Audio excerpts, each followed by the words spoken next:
حامدا ومصليا ومسلما أما بعد فأعوذ بالله من الشيطان الرجيم بسم الله الرحمن الرحيم يا أيها الذين آمنوا توبوا إلى الله توبة نصوحا صدق الله مولانا العظيم وبلغنا رسوله النبي الكريم الأمين۔ اللہ تبارک و تعالی نے قرآن حکیم میں ایمان والوں کو توبہ کرنے کا حکم دیا ہے، اور ایسی توبہ کہ جس کے بعد پھر دوبارہ گناہ نہ ہو، توبہ نصوح کرنے کا حکم دیا ہے، اور اللہ کی بارگاہ میں رجوع کرنا اور اللہ تعالیٰ سے گناہوں کی بخشش مانگنا، توبہ کرنا، استغفار کرنا، یہ اللہ تبارک و تعالیٰ کو بہت پسند ہے، جس کی وجہ سے اللہ تبارک و تعالیٰ بندے کی نہ صرف بخشش کرتا ہے، آخرت میں اس پر فضل کرے گا، بلکہ دنیا کے اندر بھی دنیا کی جو نعمتیں ہیں، جس میں اولاد کی نعمت ہے، جس میں مال اور جو باغات کی نعمت ہے، وہ سب بھی اس توبہ کے نتیجے میں اللہ تعالیٰ عطا فرماتا ہے۔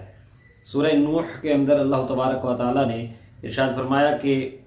حضرت نوح علیہ السلام نے اللہ کی بارگاہ میں عرض کیا کہ میں نے ان لوگوں کو کیا حکم دیا تھا، استغفروا ربکم انہ کان غفارا، اپنے رب سے بخشش مانگو، بے شک وہ بہت زیادہ بخشنے والا ہے۔ یرسل السماء علیکم مدرارا، آسمان سے وہ بارش بھی نازل فرمائے گا، وَيُمْدِدْكُمْ بِأَمْوَالٍ وَبَنِينَ، تمہیں مال بھی دے گا، بیٹے بھی دے گا، وَيَجْعَلْ لَكُمْ جَنَّاتٍ وَيَجْعَلْ لَكُمْ أَنْهَارًا، تمہارے لیے باغات بھی بنا دے گا اور نہریں بھی جاری فرما دے گا۔ تو آپ دیکھیے کہ توبہ اور استغفار ایک ایسا عمل ہے کہ جس سے رب کی رحمتیں نازل ہوتی ہیں، نہ صرف آخرت میں بخشش ہوتی ہے بلکہ دنیا کی نعمتیں بھی اللہ تعالیٰ عطا فرماتا ہے۔ ہمارے ہاں خاص کر جب شعبان المعظم کی 15ویں رات، جس کو عام طور پہ شب برات کہا جاتا ہے، وہ آتی ہے تو لوگ خاص کر متوجہ ہوتے ہیں رب کی بارگاہ میں توبہ اور استغفار کرنے کے لیے۔ تو اچھی بات ہے، کسی بھی نسبت سے اگر بندہ رب کی بارگاہ میں آ جائے تو اس سے اس پر رب کی رحمتیں مزید ہوتی ہیں۔ یہ شب مختلف کتابوں میں اس کی فضیلت اور اہمیت آئی ہے، اور اس شب کا ایک نام لیلہ رحمہ ہے، یعنی یہ رحمت کی رات ہے، اور ایک نام لیلہ مغفرہ ہے، یعنی یہ بخشش کی رات ہے، اور ایک نام اس کا لیلہ سک ہے، یعنی بخشش کا پروانہ، سک کہتے ہیں چیک کو یا رسید کو، تو بخشش کا پروانہ ملنے کی رات۔ اور اسی طرح سورہ دخان کی ایک تفسیر کی روشنی میں اس کو لیلہ مبارکہ بھی کہا جاتا ہے، یہ برکت والی رات ہے۔ اگرچہ رب کی رحمت تو ہر لمحے، صبح سے لے کر شام تک اور شام سے لے کر صبح تک، رب کی رحمت ہر وقت ہی، ہر لمحہ ہی بندے کو اپنی طرف متوجہ کرتی ہے کہ اگر رات کا گناہ گار ہے تو دن کو توبہ کر لے، دن کا گناہ گار ہے تو رات کو توبہ کر لے۔ لیکن کچھ لمحے اللہ تعالیٰ نے، کچھ دن اللہ تعالیٰ نے، کچھ مہینے اللہ تعالیٰ نے، اور کچھ راتیں اللہ تعالیٰ نے ہمیں خاص عطا فرمائی ہیں، جن میں یہ شب برات بھی ہے۔ تفسیر در منصور میں ایک روایت ہے کہ 4 راتوں میں سورج کے غروب ہونے کے ساتھ ہی رحمت کے دروازے کھول دیے جاتے ہیں اور وہ فجر تک کھلے رہتے ہیں۔ اور وہ 4 راتیں کون سی ہیں؟ ایک بقرہ عید کی رات ہے، اور ایک عید الفطر کی رات ہے، تیسری شعبان المعظم کی رات ہے، اور اس کے ساتھ یہ فرمایا کہ اس رات میں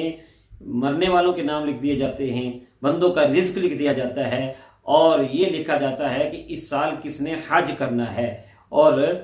چوتھی رات عرفہ کی، یعنی 9 ذو الحجہ کی رات ہے۔ ان 4 راتوں میں رحمت کے دروازے کھلے ہوتے ہیں، اور خاص کر ترمذی شریف کی روایت میں شعبان المعظم کی درمیان والی شب، یعنی 15ویں شب کے بارے میں نبی کریم صلی اللہ تعالی علیہ وسلم نے حضرت سیدہ عائشہ صدیقہ رضی اللہ تعالیٰ عنہ کو فرمایا تھا کہ اس رات اللہ تبارک و تعالی اپنی خاص توجہ آسمان دنیا پر فرماتا ہے، اور بنو کلب کی بکریوں کے بالوں سے زیادہ گناہوں کی بخشش فرما دیتا ہے۔ تو اس قدر رحمت رب کی برس رہی ہوتی ہے کہ بنو کلب جو کہ ایک قبیلہ ہے جن کی بکریاں تعداد میں بہت زیادہ مشہور تھیں، اور آپ اندازہ لگائیں کہ بکری اور پھر بکری کے جسم پر بال جن کو کوئی شمار نہیں کر سکتا، اور پھر جس قبیلے کی بکریاں وہ زیادہ ہوں تو ان کے بالوں کو کون شمار کر سکتا ہے؟ یعنی بے شمار گناہوں کو اللہ تبارک و تعالی اس رات کو بخشتا ہے۔ حضرت جبریل امین علیہ السلام نبی کریم صلی اللہ علیہ وسلم کی بارگاہ میں حاضر ہو کر یہی عرض کرنے لگے کہ یہ جو شعبان کی درمیان والی رات، یعنی کہ نائٹ آف مڈ شعبان، یہ جو بالکل درمیان میں آتی ہے، یعنی 15ویں رات جو ہے، یہ رات، اس رات کو اللہ تبارک و تعالیٰ بنو کلب کی بکریوں کے بالوں کے برابر لوگوں کی بخشش فرماتا ہے، یعنی افراد کی بخشش فرماتا ہے، اور سب کی بخشش ہوتی ہے سوائے چند لوگوں کے جن کا ذکر کیا۔ ایک کافر ہے، دوسرا دشمنی اور بغض رکھنے والا، تیسرا رشتہ داروں سے تعلق توڑنے والا، چوتھا تکبر کے لیے کپڑا لٹکانے والا، پانچواں ماں باپ کا نافرمان، اور چھٹا عادی شرابی۔ ان کی بخشش نہیں ہوتی، اس کے علاوہ سب کی بخشش ہوتی ہے۔ تو مطلب یہ ہے کہ جب اس قدر زیادہ اہمیت کی حامل یہ رات ہے تو اس میں اگر بخشش مانگنے کا اہتمام کیا جائے تو اچھی بات ہے۔ اور دوسری راتوں سے اس کا فرق یہ ہے، ویسے تو ہر رات کے پچھلے پہر یہ رب کی صدائیں ہوتی ہیں کہ کوئی ہے رزق مانگنے والا کہ میں اس کو رزق دوں، کوئی ہے مصیبت میں مبتلا کہ میں اس کی مدد کروں، اس کو عافیت دوں، کوئی ہے مجھ سے بخشش مانگنے والا کہ میں اس کو بخش دوں۔ یہ تو ہر رات کے پچھلے پہر ہوتا ہے، لیکن اس رات کی خصوصیت یہ ہے کہ حضرت علی المرتضیٰ شیر خدا رضی اللہ تعالی عنہ بتاتے ہیں کہ جیسے ہی سورج غروب ہوتا ہے اس وقت سے لے کر پھر فجر تک یہ صدائیں رب تبارک و تعالیٰ کی طرف سے جاری رہتی ہیں، اور فرمایا کہ جب یہ رات آئے تو پھر کیا کرو، قوموا لیلہا، اس رات میں قیام کرو یعنی عبادت کرو، وصوموا نہارہا، اور اس کے دن میں روزہ رکھو۔ تو بہرکیف اللہ تبارک و تعالیٰ کی بارگاہ میں رجوع کرنا، اللہ تعالیٰ سے مانگنا اس رات میں، یہ بڑا ہی برکت کا باعث ہے۔ لیکن ایک بات جس کے لیے خاص میں توجہ کرنی چاہیے کہ توبہ ہم نے کرنی ہے، استغفار کرنا ہے۔ تو اس کا معنی کیا ہے؟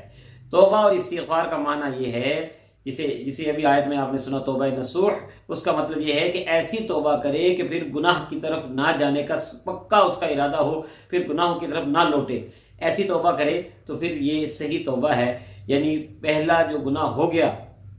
اس پر ندامت ہو، احساس ہو کہ میں نے یہ غلطی کی، اور پھر اللہ تعالیٰ سے معافی مانگے کہ الہ العالمین تو اس کو بخش دے، اور اس کے بعد یہ ارادہ رکھے کہ الہ العالمین میں آئندہ یہ گناہ نہیں کروں گا۔ تو یہ اللہ تعالیٰ کی بارگاہ میں جو اللہ کے حقوق ہیں وہ ہم نے جو چھوڑے ہیں ان کی توبہ ہے۔ اور ایک دوسرا کام آپ دیکھیں گے کہ لوگ اکثر جو میسیجز شروع ہو جاتے ہیں کہ مجھے معاف کر دو، اور بعض اوقات فارورڈ میسیج ہوتے ہیں، آگے فارورڈ کر دیا،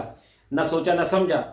تو جب آپ کسی سے بھی معافی مانگیں اس وقت بھی اصل بات کیا ہونی چاہیے کہ آپ دل سے ارادے سے اسے معافی مانگ رہے ہوں، اور آپ کے ذہن نشین ہو کہ میں نے اس کو یہ دکھ پہنچایا ہے، میں اس سے اس کی معافی مانگ رہا ہوں، اور پھر بعد میں آپ کا دل صاف بھی ہو جائے۔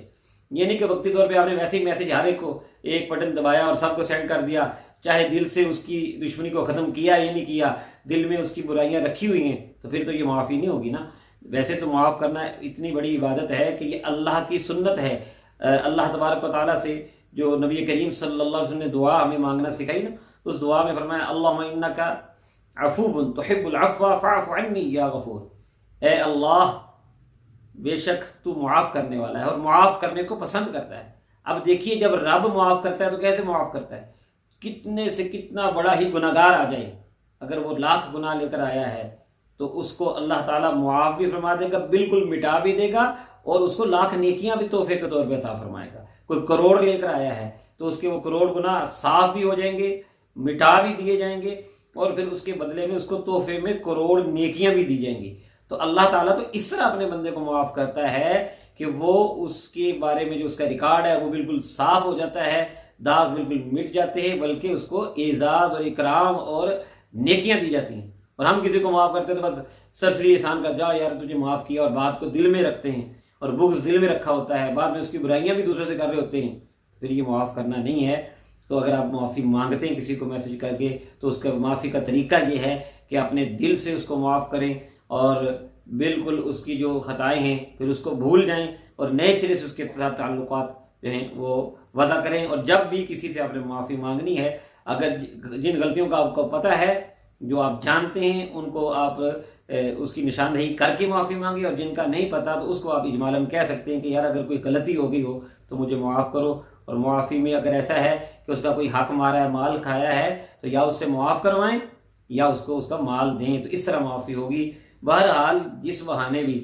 ہم رب کی بارگاہ میں آ جائیں، چاہے وہ شب برات ہو چاہے شب قدر ہو، یہ ایک اچھی روایت ہے کہ لوگ اس کی مخالفت شروع کر دیتے ہیں، لیکن چلو سال میں ایک مرتبہ ہی صحیح جو رب کی بارگاہ میں آ گیا ہے اس کو اس کی اچھی تربیت کرنی چاہیے، اور اس کو یوں اس کی حوصلہ افزائی کرنی چاہیے کہ آج تم آئے ہو تو آپ کوشش کرو کہ سارا سال رب کی بارگاہ میں حاضری رہے۔ اللہ تعالیٰ سے دعا ہے کہ اللہ تعالیٰ اس مبارک شب کو ہمیں زیادہ سے زیادہ عبادت کرنے کی، اپنی مغفرت مانگنے کی توفیق نصیب فرمائے، اور ساری نبی کریم صلی اللہ علیہ وسلم کی امت پر رحمتیں اور برکتیں نازل فرمائے۔